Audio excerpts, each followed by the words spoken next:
All right. So today we're going to chat about the four pillars of success for every business. Really, when you think of business, it's going to come down to four basic areas. And if you could master the four basic areas of business, you could master any business. But specifically, if we're talking salons, barbershops, anything in the beauty industry, you're going to need to master customer service first and foremost. The better you treat your customers, the better the retention rate will be, the more they're going to come back, the more they're going to spread word that you're a great salon. But as an owner, you have two sets of customers. And a lot of people miss the point on that. You have your clients that come into the salon.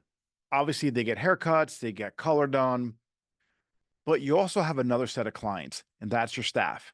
So you got to layer that in there. So if you're an owner, you have to ask yourself, how are you treating your internal customers and your external customers, the ones that actually come into the salon? So you have to think about things that you have in place to really make it a great experience for your team as well. So if you can master that aspect of customer service internally and externally, you're going to have a successful business, because if you take care of your team, right, and your team will take care of the clients that come in. So I want you to really think about that and digest that for a minute. How are you showing up for your clients that actually work for your salon? Now, number two, convenience. Are you convenient? And when I say convenience, I mean, are you open for the times that your clients need you there? A lot of people want to work 9 to 5, but unfortunately, if you're in the service industry, you need to be open when your clients aren't at work. And the nice thing is, people work from home now, so the appointments are getting filled up in the afternoons, where years ago they weren't really filled up that easily.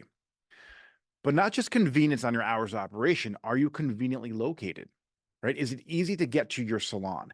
And a lot of people think of buying a salon, right, or paying for a location that's right on the main street, which is cool. Walk-in traffic, right? That's what you're thinking. So you're paying a premium for that location, but ultimately, people don't make decisions like that anymore. They make decisions based on your Instagram feed, based on your reviews, based on a lot more than just how they can, how accessible is your salon. So convenience is gonna have a couple different layers to it too. Do you have parking? Right? Because the one thing about a lot of these main street locations, let's say on a busy on a busy like on a busy city block, there's no parking. So it's a little inconvenient. And if there is parking, you have to pay for the parking. That's not convenient either. So you got to think of the convenience on a couple different layers here. Is it easy to get to your salon? Can I park there? Are your hours super convenient for me? And as a stylist, is it easy to book with you? Are you so busy? Because a lot of times people can't get an appointment with you. And if, no one's answering the front desk phone, can I book online? Right? Do you make it convenient for me to go to your location, book an appointment with you? So really dig into convenience and make sure your salon is convenient in all areas. Now, the third pillar you want to focus on is your product. And when I say product, you're going to hear me speak about that a lot on this podcast and some other, other areas of my content. It's your service, right? It's not just you selling like this particular product. It is the product you get from your salon. Is it eyebrows, nails, hair, skincare, barbering, beard shape ups, whatever it may be? How is your product? Is it the best product around? Like, do you put out the best extensions? Do you put out the best haircuts? Do you put out the best beard shape ups? Do you do everything at the pinnacle? Are you the best of the best at doing what it is that you do? Now, if your product's the best, you should be priced accordingly. So the better your product is, the more convenient you are, and the better your customer service, you can charge a premium for those three particular areas being the best.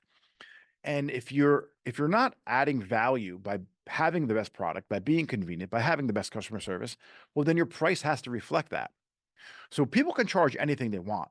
I mean, Ted Gibson, he's a stylist. He's just a cutter, right? I don't believe he does color. I think he's charging like 1650 a haircut now, something like extraordinary. And how does he do that? Right? It's the same haircut that, anyone else can give. He doesn't do anything special. It's his product, right?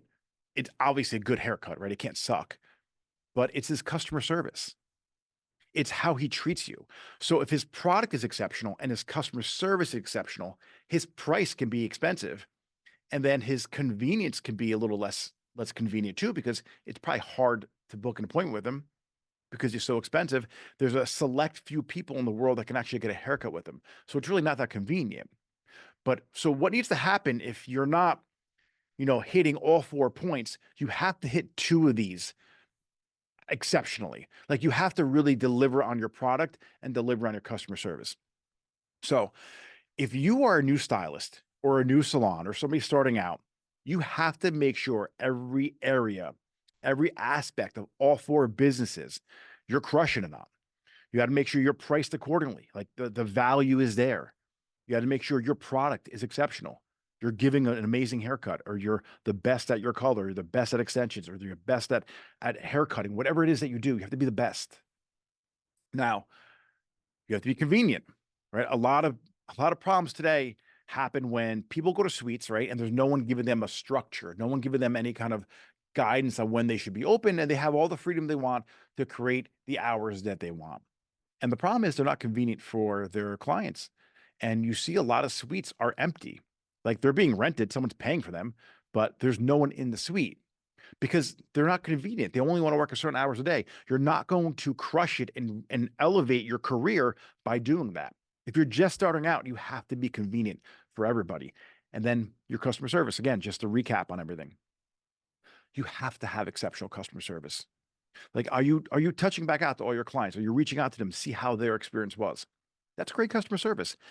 Hey, just reach out with a phone call or text. Don't do an automated email. Like, really be genuine with it. Like, hey, Jen, how was your last visit to the salon? How could I see you left me a 5-star review on my booking app? How can I make it a 6-star review? Right? Dig in a little bit. Really let them know that you're here for them to make the experience exceptional.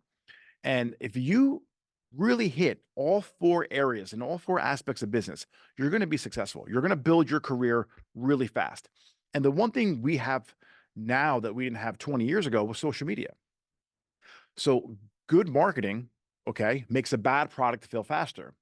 So if you have a good product and you market really well, you're going to be so busy in a matter of a year or two, you're not going to know what to do with the clients, and you're going to have a real business on your hands. But if you aren't good at what you do, like if your product sucks and you're really good at marketing, what's going to happen? Your business is going to get a really bad reputation really fast. So it's really important that you dig into your product first. Before you do anything else, before you really get into marketing, make sure you're focusing on your product, because first and foremost, people will come to you for the color or the haircut or the service, right? The other three areas you can control very easily, but your product you might put a little bit of time into. So those are the four areas of business. It is customer service, convenience, product, and price. Dig into those four areas and make sure that your salon or your suite or your business is exceptional at all four areas, and you will have a business that's thriving.